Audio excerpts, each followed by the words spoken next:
Bismillah ar-Rahman ar-Rahim. In the name of God, the compassionate, the merciful, Madam President, honorable members, Your Excellencies, thank you all, and it is an honor, as always, to be here to address the European Parliament. My friends, 5 years ago, I stood at this podium and spoke of the urgent need to find political solutions to conflicts, to restore confidence in global justice, and help people, especially young people, find hope and opportunity. Since then, multiple political, technological, and economic upheavals have tested our international community. The global competitive, new security threats, unprecedented technological acceleration, rampant hypercharged misinformation, and a raging war in Ukraine and a cruel one on Gaza. And now the attacks on Iran, which threaten a dangerous escalation of tensions in my region and beyond. We are living through wave after wave of disruption without pause. It is no wonder our world feels untethered, like it has lost its moral gravity.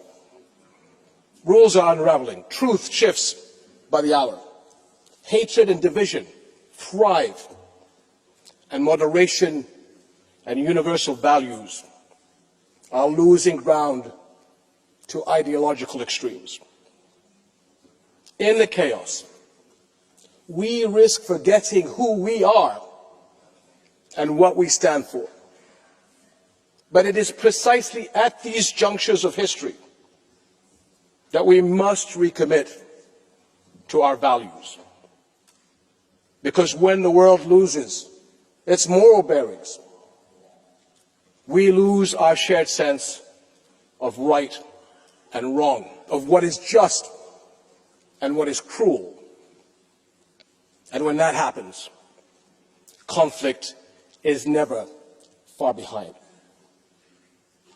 History teaches us that wars are rarely just about territory. They are battles over worldviews, over which ideas and ideals will shape our future. And Europe understands that.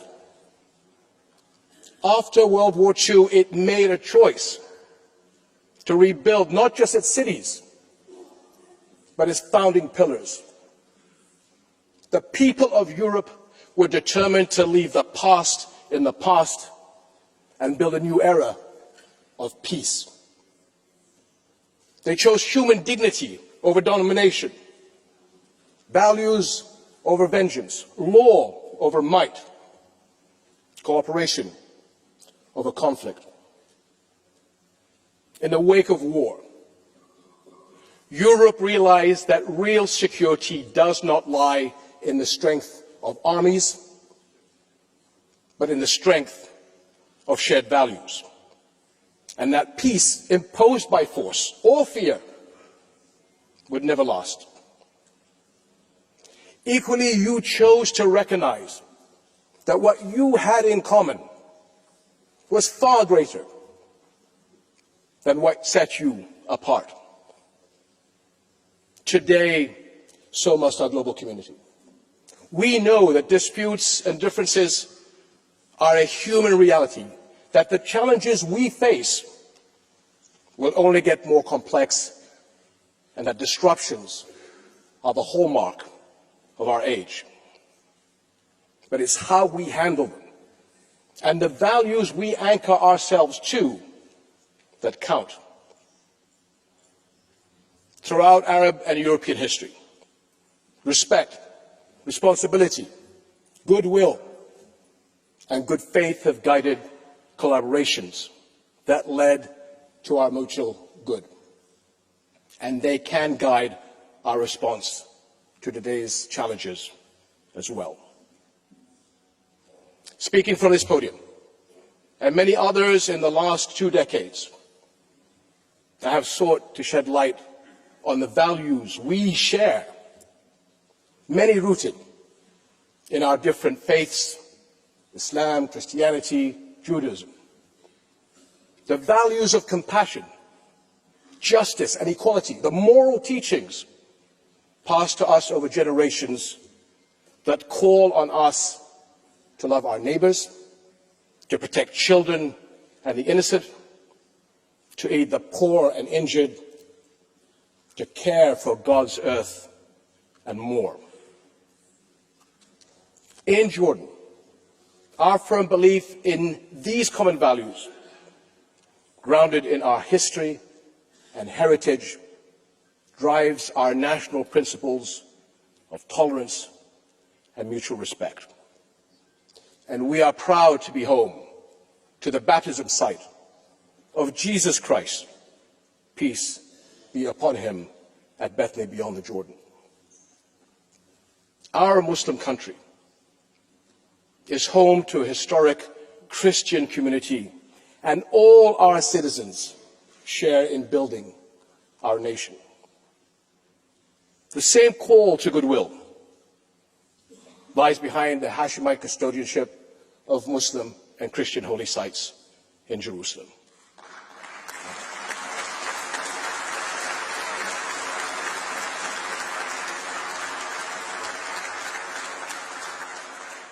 Whose historical and multi-religious identity we have vowed to protect from attack.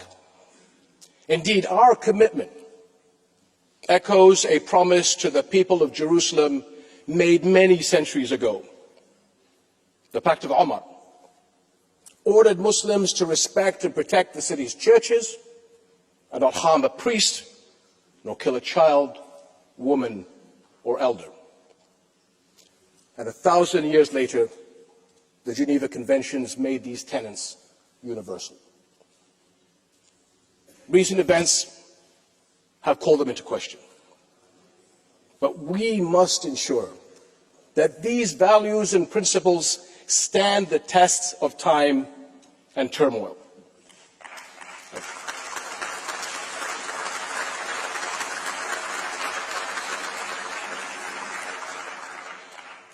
My friends, when I was last in this hall, I shared my conviction that there is always a better version of us around every corner. 80 years ago, you turned that corner. You chose a better Europe. And for the longest time, the choices you made helped shape a more stable, principled world. Today, that world is in moral decline. A shameful version of our humanity is unfolding before our eyes in real time, and our global values are unraveling at a shocking pace with devastating consequences. Nowhere is that clearer than in Gaza.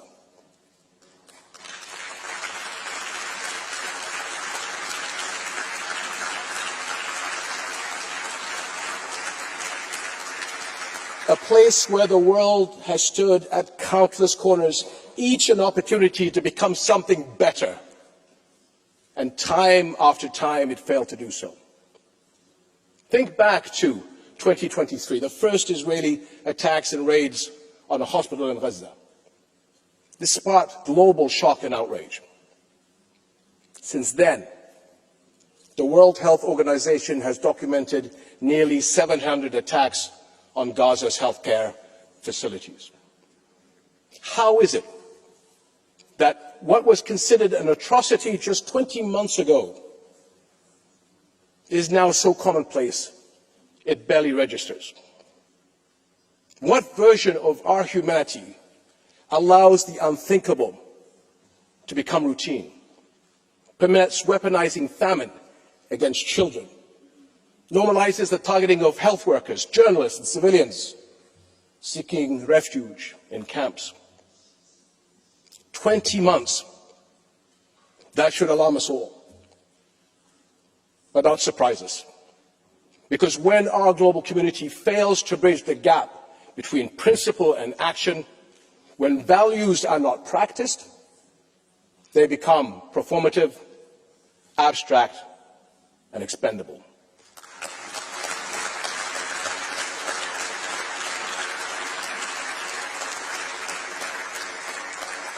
We are at another defining crossroad in our history, one that demands a choice: power or principle, the rule of law or the rule of force, decline or renewal, because that is what's at stake for everyone.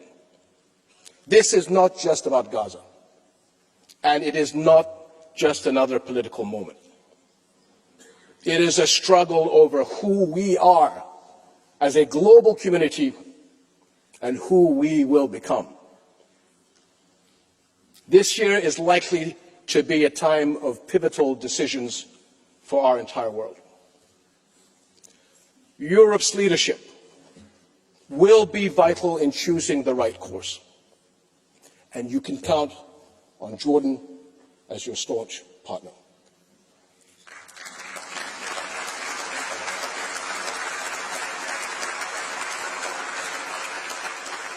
There are two essential areas for action. First is supporting development, because a thriving Middle East creates opportunities that benefit us all. But as we have seen time and again, that reality cuts both ways. When hope is diminished, the consequences ripple across borders. Second is strong, coordinated action to ensure global security. Our mutual security won't be assured until our global community acts not only to end the 3-year war in Ukraine, but also the world's longest and most destructive flashpoint, the 8-decade-long Palestinian-Israeli conflict.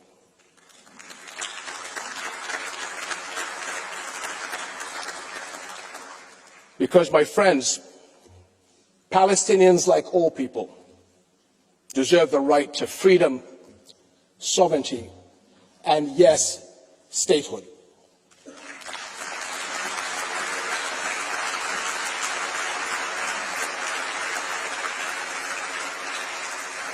What is happening in Gaza today defies international law, moral standards, and our common values. And we are witnessing transgression after transgression in the West Bank, with the situation worsening by the day. If our global community fails to act decisively, we become complicit in rewriting what it means to be human. Because if Israeli bulldozers continue to illegally demolish Palestinian homes, olive groves, and infrastructure, so too will they flatten the guardrails that define moral conduct. And now, with Israel's expansion of its offensive to include Iran, there is no telling where the boundaries of this battleground will end. And that, my friends, is a threat to people everywhere.